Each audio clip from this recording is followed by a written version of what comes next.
नमस्कार, मैं हूं प्रभु चावला और तीखी बात में आज बारी है भारतीय राजनीति के धुरंधर खिलाड़ी प्रोफेसर सुब्रमण्यम स्वामी की। आप हंसे कि मैंने धुरंधर कह दिया। नहीं है खिलाड़ी आप, वन मैन वन आर्मी, सब कुछ अकेला है। आपको छूट है, आप जर्नलिज्म में कुछ भी कर सकते हैं। पर एक बात, आप जनरल हैं अपनी पार्टी के अकेले ही, ना सिपाही तो कोई है नहीं ज्यादा आपके पास। आपको सिपाही दिखाई नहीं पड़ता है तो फिर मैं क्या करूं? चश्मा बहुत सारे सिपाही हैं। बहुत है, परंतु मैं दुश्मनों को की प्रचार करता हूं, मेरे दोस्तों को छिपा के रखते हो। दोस्त छिपा के रखते हैं। और अब इतनी सारी लड़ाइयां आपने लड़ी हैं पिछले कई सालों से, अकेले लड़ते आ रहे हैं, कभी हार कभी जीत। पर अभी जो आपकी इतनी जीत चल रही थी, एकदम छोटी सी हार हो गई है, दुखी तो होंगे आप जरूर। नहीं, इसमें कोई आश्चर्य नहीं है, क्योंकि अभी जो लाइसेंस जो कैंसिल हुए हैं और जो सैंक्शन की बात आई थी सुप्रीम कोर्ट में, इन दोनों में मैं हाई कोर्ट में हार गया था। हाँ। पर उस समय लोगों ने नोटिस नहीं किया। इस बार फिर सुप्रीम कोर्ट में जाकर मिल गई। अब इसमें भी मैं तो समझता हूं कि जो ट्रायल कोर्ट जज है उन्होंने मेरा आधा काम कर दिया। उन्होंने सिद्ध कर दिया है कि, यानी पुष्टि कर दिया है कि चिदम्बरम और राजा दोनों ने मिलकर के फैसला किया। अब उसमें क्रिमिनल है नहीं, ये तो ट्रायल की मामला है, ये तो ट्रायल के पहले ही इन्होंने फैसला कर दिया। तो मुझे तो लगता है कि मैं हायर कोर्ट में जीत जाऊंगा। ये जजमेंट थोड़ी आपको लगता है इन्फॉर्मेटिव है, इसके अंदर कोई कमियां हैं? इसमें विडंबना है, इसमें पैराडॉक्सेस हैं, और आखिर में मैं समझता हूं कि फैसला तो मेरे प्रार्थना के खिलाफ गई है, लेकिन जो बॉडी है उसका, वो तो मेरा बहुत फायदा कर रहेगा। मेरे को लगता है डॉक्टर साहब क्या है कि आपके लिए आप तो मिशन की तरफ पे चल रहे हैं, पर आपके जो विरोधी हैं वो ये समझते हैं कि आपको कोई पर्सनल एजेंडा है चिदम्बरम के खिलाफ, क्योंकि आप भी तमिलियन हैं, वो भी तमिलियन हैं, वो मिनिस्टर हैं, तो आप एक व्यक्ति को चुनते हैं, आप मिशन को नहीं चुनते। नहीं, ये बात सही नहीं है, क्योंकि जब मैंने राजा के पहले अकेला राजा पर ही मैंने केस डाली थी, उस समय करुणानिधि ने कहा कि मैं ब्राह्मण हूं और ये दलित हैं, इसीलिए मैं कर रहा हूं। जब कन्नीमोड़ी की बारी आई तो उन्होंने कहा कि ये तो सारा महिलाओं के खिलाफ है। तो ये बात ऐसे कहते रहते हैं, परंतु आप सुप्रीम कोर्ट के जजमेंट्स देखिए, उसमें कहा है कि व्यक्तिगत दुश्मनी का हमें कोई हमारा कोई संबंध नहीं है। सुप्रीम कोर्ट में आधार दी गई है कि नहीं दी गई, ये देखना चाहिए। आपके अभी अब टारगेट किसके अलावा? चिदम्बरम के अलावा मनमोहन सिंह जी कहेंगे छोड़ो अब चिदम्बरम, क्योंकि आपके दोस्त मानते हैं आप उनको, तो आप छोड़ देंगे ना? नहीं, देखिए, चिदम्बरम का प्रधानमंत्री कहेगा कि चिदम्बरम को छोड़ दो तो प्रधानमंत्री को भी अंदर कर दूंगा, ये ऐसा नहीं है। ये चिदम्बरम सबसे दुष्ट व्यक्ति है। उनके खिलाफ करप्शन का एविडेंस तो कोई नहीं मिला ना आपको? चिदम्बरम का क्या बात करते हैं? आपके डॉक्यूमेंट के आपने कहा कि उन्होंने मीटिंग ली, उन्होंने पास किया सब। हाँ। इसके अलावा ये तो नहीं है कि जैसे राजा ने कहीं डोनेशन दिलवाया, कुछ और कहां राजा के बारे ऐसा है?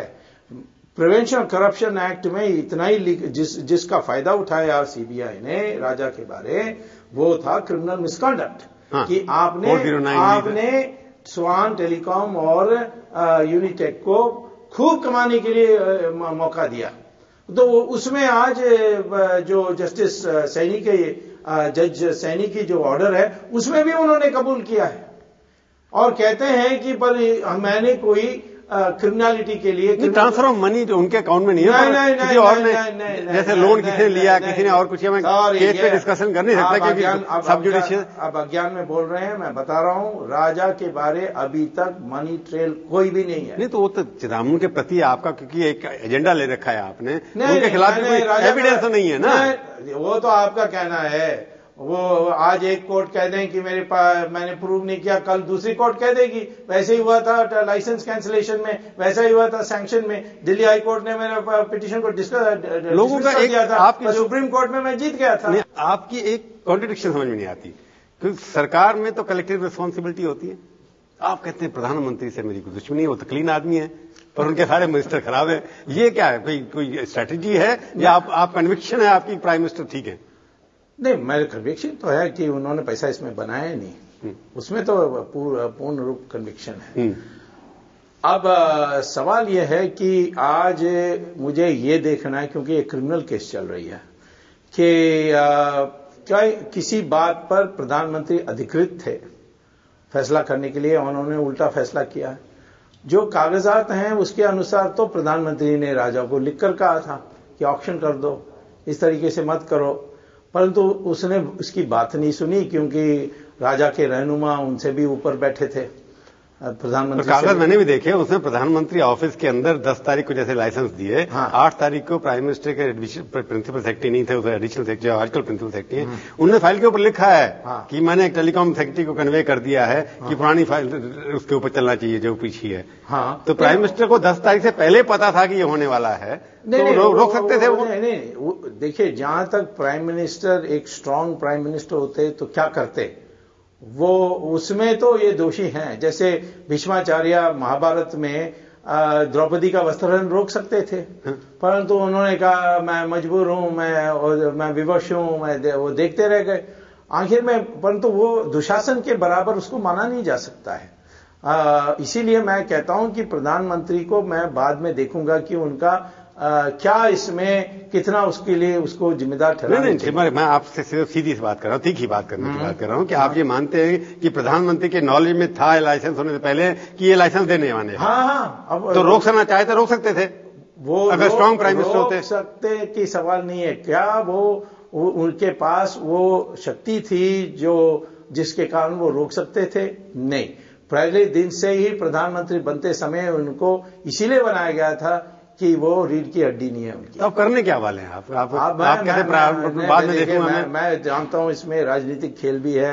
प्रधानमंत्री चले जाएं तो कौन आने वाला है, चले जाएं सारा यूपीए, मुझे कोई इतराज नहीं है उसमें। प्रधानमंत्री भी चले जाएं, हमें स्वीकार है, परंतु सिर्फ ये चले जाएं ताकि जगह खाली हो जाए और उसके लिए किसी और युवराज को बैठाए जाए, ये तो मैं नहीं मान सकता। तो इसलिए आप प्रधानमंत्री को बचा के रखेंगे? मुझे क्या जाता है, मैं तो सारा यूपीए को दोषी ठहराता हूं, तो सिर्फ प्रधानमंत्री को क्यों हटाऊं?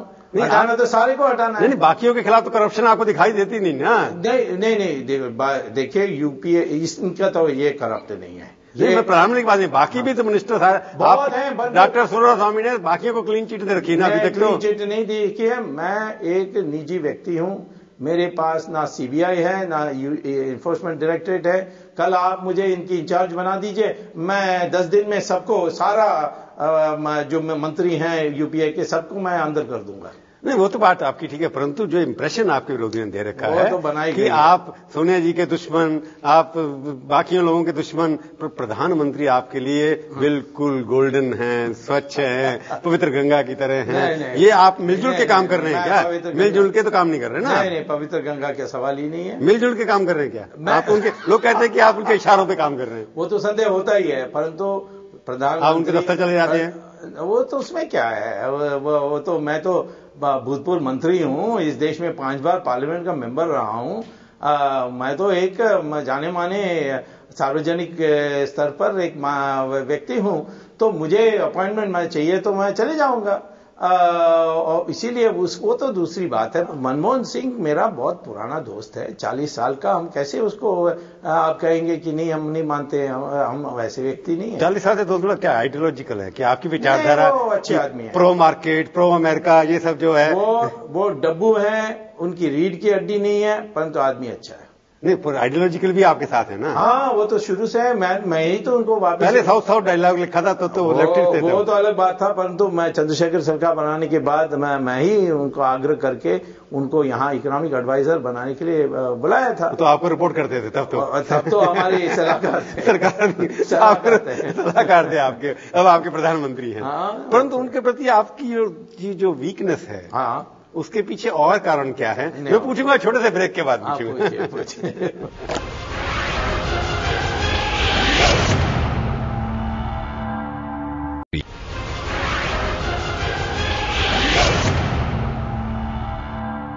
तीखी बात में आपका एक बार फिर से स्वागत है। आज हम बातचीत कर रहे हैं प्रोफेसर सुब्रमण्यम स्वामी से।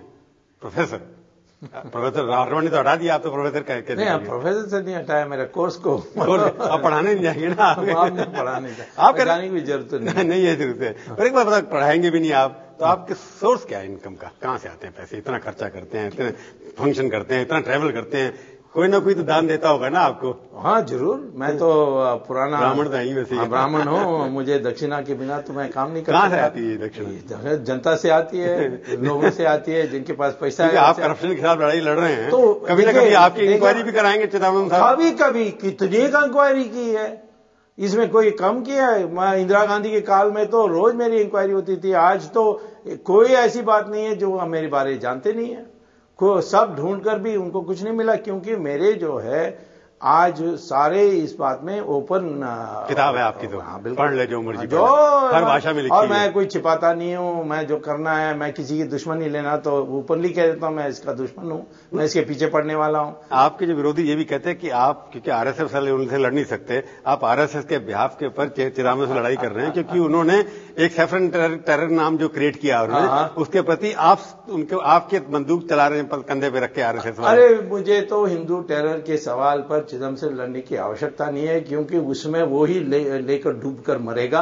क्योंकि पहले हमारी सरकार ने कहा था कि समझौता एक्सप्रेस एलईटी ने की, अमेरिका को कहकर, अमेरिका ने यूनाइटेड नेशंस में कहकर, और एलईटी को टेररिस्ट ऑर्गेनाइजेशन घोषित किया।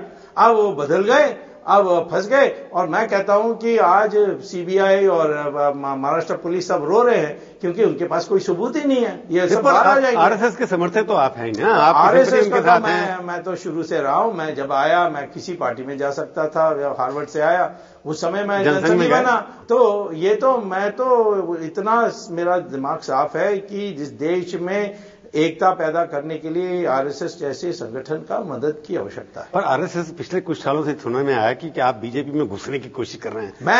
मैं कैसे घुस लोग बीजेपी के लीडर कहते हैं कि स्वामी आना चाहते हैं, हम नहीं लेकर रोक के बैठे। अरे वो तो उनको शर्म आना चाहिए। एक तरफ कहते हैं हिंदू आपका कोई फॉलोइंग नहीं है ना कहीं। वो कहते हैं कि जो लोग कहते हैं उनके पास फॉलोइंग है, पर आप बीजेपी में जाना चाहते हैं वैसे? देखिए, मैं पुराना जनसंघी हूं। यदि बीजेपी इस रास्ते पर आ जाए कि हम हिंदुत्व को महत्व देंगे, तो मैं निश्चित तौर पर बीजेपी में शामिल होना नहीं चाहता हूं। क्योंकि हम क्यों विभाजन करें वोट की, हमें इकट्ठा होनी चाहिए। तो आप एनडीए में जाएंगे क्या, बीजेपी में नहीं जाएंगे? एनडीए के मेरा अभी सगाई हो गई है, शादी नहीं हुई है। जब डोमेस्टिक पॉलिटिक्स देखते हैं, आपके सारे साथी जो है सारे पुराने जनसंघी हैं, आरएसएस के लोग हैं, और अन्ना के खिलाफ आपके लोग कुछ बोलते हैं कि आप अन्ना से सहमत नहीं है। करप्शन के खिलाफ वो भी लड़ रहा है। अन्ना के खिलाफ आपकी जो एक्शन कमेटी है फाइट अगेंस्ट करप्शन, हाँ एक्शन कमेटी, हम लोग कहते हैं कि अन्ना से हमें इतना डिफरेंस है कि हम समझते हैं कि आज के विधि व्यवस्था में हम रिजल्ट दिला सकते हैं, हमने दिलाया है। परंतु हमारे तो अन्ना से नहीं है। हम तो अन्ना को उस समय से जानते हैं जब बॉम्बे का मैं 2 बार लोकसभा का एमपी था। वो तो इतने ईमानदार व्यक्ति हैं, उनको तो कभी भी हम सम्मान करते हैं। लेकिन उनके साथ जो टीम है वो थोड़ा वामपंथी के झुकाव में है।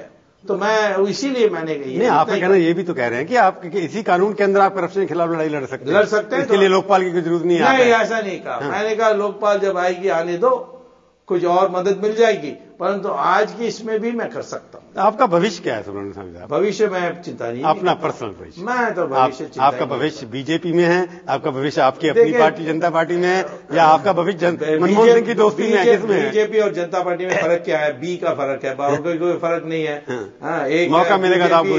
नहीं, मैं पहले ही था साथ इनके साथ। अभी तो आपका भविष्य तो बीजेपी के साथ ही है। मेरी भविष्य हिंदुत्व शक्तियों के साथ है, क्योंकि इस देश आप हिंदूवादी हैं। मैं इसीलिए हिंदूवादी हूं क्योंकि मैं समझता हूं कि ये एक धर्म है जिससे हम सबको एक कर सकते हैं। ये तो ट्रेलर है, पिक्चर अभी बाकी है। नहीं, मेरे पास मेरी शक्ति के संग्रह करने में ये एक ही करना। वो तो कोलंबस लेके आ गए आप, पर आपकी पिक्चर अभी बाकी है। आप हमारे स्टूडियो में आए, बहुत बहुत धन्यवाद। तो ये थी आज की मुलाकात। तीखी बात का ये कार्यक्रम आपको कैसा लगा? आप अपनी राय हमें ईमेल के जरिए भी भेज सकते हैं। अगले हफ्ते आएगी बारी किसी और हस्ती की, और उसे हम करेंगे तीखी बात इसी चैनल पर, इसी समय। तब तक के लिए प्रभु चावला का नमस्कार।